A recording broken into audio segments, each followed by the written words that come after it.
प्रकृति में संवर्धक संरक्षण शक्ति। आंधी आई, तूफान आया, बारिश आई, अकाल आया, तो कभी कभी ऐसे महापुरुषों के द्वारा समाज को सहयोग मिल जाता है। ऐसे कभी कोई ऐसे सात्विक कवि भी ये जप तप करते तो उनके द्वारा भी ये चमत्कारिक शक्तियों का प्रदर्शन हो जाता है, जैसे तानसेन आदि। अकाल पड़ा था, किसी ने कुछ डोनेशन किया, किसी ने कुछ, तानसेन ने कुछ देना चाह, राजा ने कहा ग्वालियर नरेश ने मैं ये नहीं लूंगा, तुम तो वर्षा हो जाए ऐसा गीत गाओ। तो समर्थ गुरु के शिष्य थे और वर्षा हो गई। गीत गाया तो सुपर साला वहां अकबर का था और उन्होंने जाके तानसेन के गीत की सराहना की। तो ग्वालियर नरेश से तानसेन को अकबर ने अपने पास रख लिया। तो ये सारी शक्तियों के बीज आपके अंदर छुपे हैं, जिसका मैं वर्णन किया। माताएं, बहनें, बेटियां, तुम्हारे अंदर ये खूब खजाना भरा है। अब करना क्या है कि इसके जप की विधि जान लो तुम।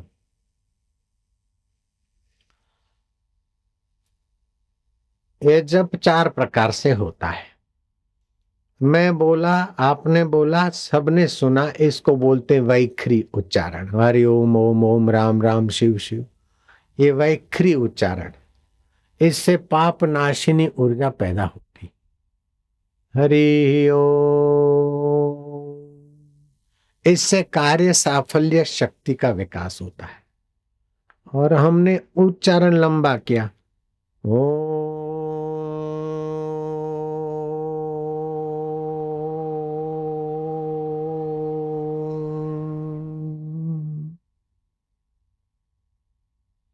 जितनी देर उच्चारण किया उतनी देर हम चुप हो गए। इसमें वो भगवतीय शक्ति, परमात्मा शक्ति की प्राप्ति में सफलता मिलती। तो हर्ष उच्चारण पापनाशिनी, दीर्घ उच्चारण साफल्यदायिनी, प्लुत उच्चारण भगवत विश्रांति। तो ये हो गया वैखरी। फिर इसमें आता है मध्यमा। हमने हरिओम हरिओम अथवा जो गुरु मंत्र जप किया, लेकिन होठों में जप कर रहे उसके अर्थ से, तो उस वैखरी से 10 गुना प्रभाव मध्यमा का होगा। और मध्यमा के पेट में पश्चंती का बीज पड़ा है। हम धीरे धीरे फिर ये जप करने के बाद हम पश्चंती में चले जाएंगे। होठ भी नहीं हिलेंगे, जीभ भी नहीं हिलेगी, कंठ आदि में जप होता रहेगा। ये करते करते ये इसके गर्भ में परावाणी पड़ी है। वो जब धीरे धीरे अंतःकरण में होगा और उसके अर्थ में हमारा चित्त लग जाएगा। भगवत सत्ता, जिसकी महिमा व्याख्या गाते गाते आज तक सभी थक गए, पूरा वर्णन नहीं कर सकते, वो परमात्मा प्रकाशित हो जाता है, प्राप्त हो जाता है। परमात्मा प्रकाशते। इसकी संख्या अगर 1 करोड़ जप हो जाए तो आपकी भाग्य की रेखाएं बदल जाएगी। 2 करोड़ हो जाए, भाग्य की रेखा क्या, आपके 12 जो ग्रह होते हैं कुंडली के, जन्म कुंडली के 12 स्थान होते हैं। अगर आपका जप 1 करोड़ हो जाता है, और जरूरी नहीं है कि आपने माला पर 1 करोड़ जप किया तब 1 करोड़, नहीं, अमावस्या को, पूर्णिमा को, तुलसी के निकट जप करते हो, अथवा तो प्रभात काल ध्यान करके शांत होके जप करते हो, तो कहीं कहीं 10 गुना, कहीं कहीं 100 गुना उसका फल गिना जाता है। सूर्य ग्रहण और चंद्र ग्रहण के समय उसका 1000 गुना, और कभी कोई ऐसा सहयोग होता है तो 1,00,000 गुना फल गिना जाता है। जब तो किए 100 और हो गया 1 करोड़। 1 माला की और 1 करोड़ जब हो गया, तो कुल मिलाकर कैसे भी आपने फायदा उठाया। और 1 करोड़ जब हो गया तो आपके जब के 1 करोड़ की संख्या से आपकी जन्म कुंडली में तन स्थान की शुद्धि हो जाएगी। अर्थात आपके स्वभाव में जो रजोगुण है, तमोगुण है, उसका शमन हो जाएगा और सात्विक गुण प्रकट होगा। और रोगों के बीज, जो बुढ़ापे में रोग आते हैं, आजकल तो लोग 20, 30, 40 साल के लोग एडमिट हो जाते, लेकिन ये जप करने वालों के रोगों के बीज नष्ट हो जाते। 70 साल के हों चाहे लीलाशाह बापू 90 साल के हों, एडमिट नहीं होंगे। रोगों के बीज नाश हो जाते। रोगों के बीज ही तो रोग पैदा करेंगे बुढ़ापे में। तो 1 करोड़ जप, फिर वो 1 करोड़ जप चाहे 100 जप से हुआ, चाहे 10,000 जप से हुआ, चाहे 25,000 जप से हुआ, 1 करोड़ जप की संख्या से ये मूड़ी आपकी प्राप्त हो जाती है। तन स्थान शुद्ध हो जाता है, रजतम नाश होता है, सत्वगुण की वृद्धि हो जाती है। और इसकी पहचान ये है कि स्वप्न में आपको भगवान का, देवताओं का, संतों का, गुरुओं का दर्शन होने लगे तो समझ लेना कि 1 करोड़ जप की संख्या भगवान ने मान ली है। आप जिनको ऐसे दर्शन होते हाथ ऊपर करो। लो, करोड़ जप के धनी तो इतने सारे लोग बैठे हैं। लो, अगर ये जप दुगने हो जाए तो आपका जन्म कुंडली का दूसरा स्थान, जिसको धन स्थान बोलते हैं, कुटुंब स्थान शुद्ध हो जाएगा। धन की प्राप्ति के लिए आपको हापाधापी नहीं करनी पड़ेगी। जैसे आप अपनी छाया पाने के लिए आपाधापी नहीं करते, आपके पीछे पीछे आपकी छाया जाती है, ऐसे ही आप जहां भी जाएंगे, रोजी रोटी, खाना पीना, मैं कई जगह पर सब कुछ फेंक देता था, फिर भी आ जाता था। मुझे ये पता भी नहीं था, लेकिन अंदर से भाव आते थे तो फेंक देता था। सोचा मैं न कहीं जाऊंगा, यहीं बैठ के खाऊंगा, तो वहीं खाना आ जाता। तो ये 2 करोड़ जब की सिद्धि होने पर ये योग्यता सच्चिदानंद परमात्मा की हमारे अंतःकरण में, हमारे जीवन में विकसित होती है। मिथ्या शरीर में भी सत्य स्वरूप जो परमात्मा है, उसका प्रभाव 2 करोड़ जप से ऐसे ढंग से विकसित होता है। जरूर नहीं है कि आप 2 करोड़ ही जप करें। हो सकता है कि एक जप आपका 10,000 में माना गया हो, कोई जप आपका 1,00,000 गुना माना गया हो। अगर 3 करोड़ 3 गुना जप होता है तो आपका जन्म कुंडली का सहज स्थान शुद्ध होता है। असाध्य कार्य आपके द्वारा साध्य होने लगेंगे और सभी लोग आपको प्रीति करने लगे। आप प्रीति कर रहे हैं कि नहीं कर रहे हैं बापू को? कर रहे हैं। खाली आप इतने लाख, 2 लाख, 4 लाख जो भी हो, इतनी प्रीति कर, तो ऐसी बात नहीं। सजीव कार्यक्रम देख रहे हैं और लाखों करोड़ों करोड़ों लोग देख रहे हैं, तो आपको भी मेरे प्रति स्नेह होता होगा जो घर में देख रहे हैं। हो रहा है कि नहीं हो रहा है? हाँ, नारायण नारायण। ये आपका सहज स्थान शुद्ध होने से, जब से ये आपके अंदर परमात्मा की वे योग्यताएं चमचमाने लगती। अगर 4 गुना जप हो जाए तो आपका जन्म कुंडली में चौथा स्थान है। जो ज्योतिषी हैं वे ये भाषा समझते होंगे। जन्म कुंडली का चौथा स्थान, उसको सुख स्थान बोलते हैं। उसकी शुद्धि होने से शरीर और मन के आघात आपके ऊपर कम लगेंगे। मान के, अपमान के, निंदा के, साजिश के, कोई भी कुछ करे आपको इतना आघात नहीं लगेगा। और प्रकृति आप पर वार करने वाले को घुमा फिरा कर दे कर देगी।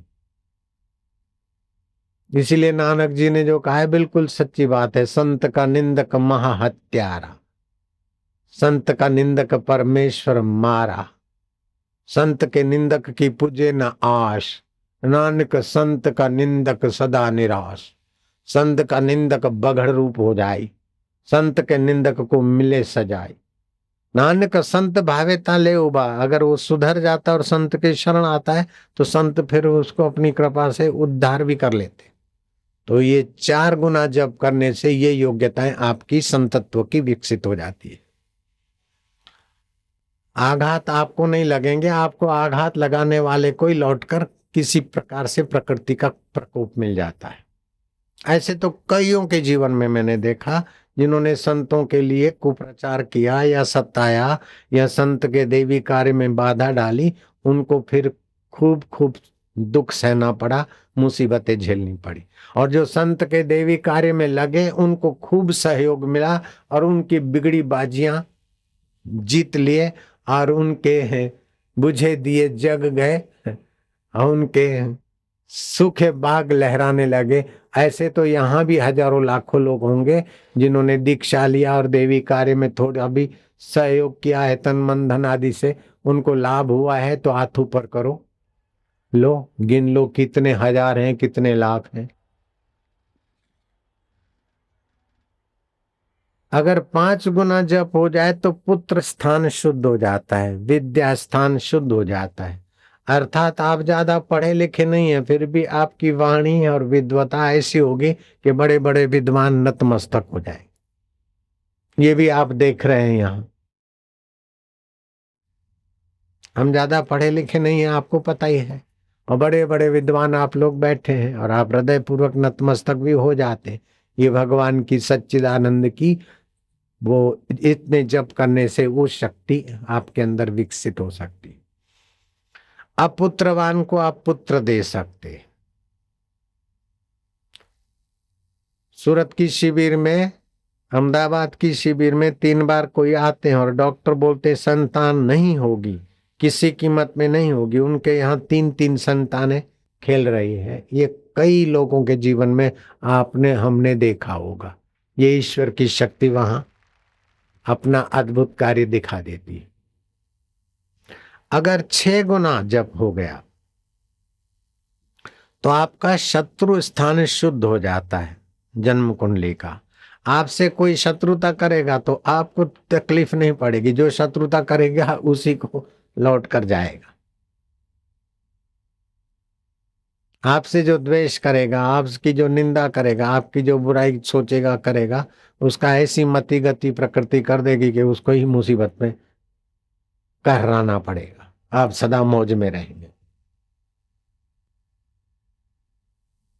इसीलिए किसी की सत्यानाश करनी हो तो उसको संत की निंदा सुना दो, अपने आप सत्यानाश हो जाएगी। और किसी का बेड़ा पार करना हो तो संत के सत्संग में और संत के देवी कार्य में लगा दो, अपने आप उज्जवल भविष्य हो जाएगा।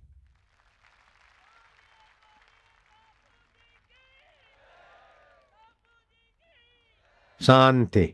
अगर 7 गुना जप होता है तो जन्म कुंडली का आपका स्त्री स्थान शुद्ध हो जाता है। अर्थात शादी विवाह आपका या दूसरे का नहीं भी होता है, दंपति सुख नहीं है, तो आपके शरण में आने से आप जो भी उनको कह देंगे वो करेंगे तो उनका दंपति सुख शुरू हो जाएगा। 8वां, अगर 8 गुना जप होता है तो आपका मृत्यु स्थान शुद्ध हो जाता है। अर्थात आपकी अकाल मृत्यु नहीं होगी। जो जहाज गिरने वाला है, जो गाड़ी एक्सीडेंट में जाने वाली है, अथवा जहां कोई दुर्घटना घटने वाली है, अगर आपके इतने जप पर आप बैठते हैं तो कोई न कोई निमित्त से वो सुरक्षित हो जाएगी और आपके पुण्य प्रताप से और यात्रियों का भी मंगल हो जाएगा, भला हो जाएगा। ये बात रामायणकार की दृष्टि से भी मिलती है। जहां सुमति वहां संपत्ति ना आना। भगवान नाम आप सुमरण करते और दुष्ट प्रवृत्ति से बचते तो आपकी मति सुमति हो जाती है। वहां अनेक प्रकार की दैविक संपत्तियां आपकी सुरक्षा करती, तो आपके आसपास वालों को भी फायदा हो जाता है। जहां सुमति वहां संपत्ति नाना, जहां कुमति वहां दुख निधाना। जहां कुकर्म करते, दूसरे की श्रद्धा तोड़ते अथवा और कुछ कुकर्म गहरा करते, और जरूरी नहीं है कि किसी ने श्रद्धा तोड़ा आज और उसको आज ही फल मिले, आज मिले, महीने के बाद मिले, 10 साल के बाद मिले। अरे कर्म के विधान में तो ऐसा है कि 50 साल के बाद मिले, दूसरे जन्म में मिले। तो जहां सुमति वहां उस परमात्मा देव की संपत्ति रक्षा करती। अगर 10 करोड़ जप हो जाता है तो इष्ट देवता आपके सामने प्रकट हो जाएगा। शैव मंत्र करते हैं तो रुद्राक्ष माला से जप करो, इष्ट देव प्रकट हो जाएगा। वैष्णव मंत्र जप करते तो तुलसी की माला से जप करो। देवी का मंत्र करते तो सफटिक माला से जप करो। नीच कर्मों का त्याग करो। 10 करोड़ जप हो जाता है तो वो देवता प्रकट हो जाएगा। जैसे समर्थ रामदास के सामने सीताराम प्रकट हो गए, तुकाराम के आगे विठल और रुकोबा प्रकट हो गए, मोरिया बाबा के आगे गणपति जी प्रकट हो जाते। ऐसा हो जाता है। अगर 11 करोड़ जप हो जाए तो आय स्थान शुद्ध हो जाता है। अर्थात भूमि और वस्तु जिसमें भी आपका दृष्टि पड़ी, स्पर्श हुआ, वो सब शुद्ध हो जाता है। अब 12 करोड़ जप हो जाए तो व्यय स्थान शुद्ध हो जाता है, अनितिमय व्यय बंद हो जाएगा, रजतम पूर्ण नाश हो जाएगा, स्वप्न या प्रत्यक्ष गुरु कृपा और कृत्य कृत्यता का पूर्णता का अनुभव आपके साथ एक हो जाएगा। यह है मंत्र जगत की साधना से प्राप्त सिद्धि का मार्ग। मंत्र जाप में 4 बातें जितनी अधिक होगी उतना जापक को अधिक फायदा होगा। एक तो जापक की श्रद्धा, दूसरी तत्परता, तीसरा संयम और चौथी एकाग्रता। ये 4 चीजें जितनी ज्यादा होगी उतना शीघ्र लाभ होगा। फिर जरूरी नहीं कि आपका 10 करोड़ ही हो, 5 करोड़ हो, 15 करोड़ हो। ये चीजें जितनी तीव्र है वो थोड़े से जब से भी उतनी ऊंचाई को आप पा लेते। अगर ये चीजें नहीं और संख्या इतनी हो गई तो इस लाभ में आपको ज्यादा इंतजार भी करना पड़े, लेकिन किया हुआ जब व्यर्थ नहीं जाता है। तो प्राप्ति तो भगवान की ही होती है और भगवत सत्ता की कृपा की ही प्राप्ति होती है, बाकी सब प्रतीति होती है। इन लाभों को यहाँ तो हमें प्राप्त हुआ, लेकिन मरने के बाद भी ये आध्यात्मिक लाभ मेरा साथ नहीं छोड़ेंगे। और यहाँ धन में कितना भी कमा लूं, कुर्सी कितनी भी पालूं, वाहवाही कितनी भी पालूं, साथ देंगे नहीं। तो जगत की तो प्रतीति होती है और परमात्मा के तरफ से मिलता है वो प्राप्ति हो जाती है। क्योंकि शाश्वत के तरफ शाश्वत मिलता है, नश्वर के तरफ से नश्वर ही प्रतीत होता है, मिथ्या के तरफ से मिथ्या मिलता है और सत्य के तरफ से अपने स्वभाव के अनुकूल मिलता है। अपने जीवन की शाम हो जाए उसके पहले जीवन दाता में आराम पाना चाहिए। और जीवन दाता में आराम पाने के लिए मैं एक युक्ति बता दूं। आप रात को सोएं तो पैर वैर धोकर पैर पहुंचकर सोएं। सोने के पहले थोड़ा भगवान का चिंतन करें, जप करें, फिर सीधे लेट जाएं और श्वास अंदर जाए तो ओम, बाहर आए तो गिनती। ऐसे करते करते इस ओमकार में विश्रांति पाते जाएं। इससे भगवान का विश्रांति योग आपका जल्दी खुलेगा। योग निद्रा में अगर आपका प्रवेश हो जाता है तो फिर तो कहना ही क्या। जैसे भगवान नारायण संकल्प मात्र से पूर्ति कर देते, ऐसे ही उस विश्रांति योग से आपके अंदर की योग्यताएं विकसित होगी। लेट गए और भगवान का नाम श्वासोश्वास में सुमरण करते करते आप सो गए। सुबह उठे तो चुप हो गए, मैं भगवान का हूं, भगवान मेरे। इतना इतना करने से वो फायदा नहीं होता जितना भगवान का होकर भगवान के लिए करने से फायदा होता है।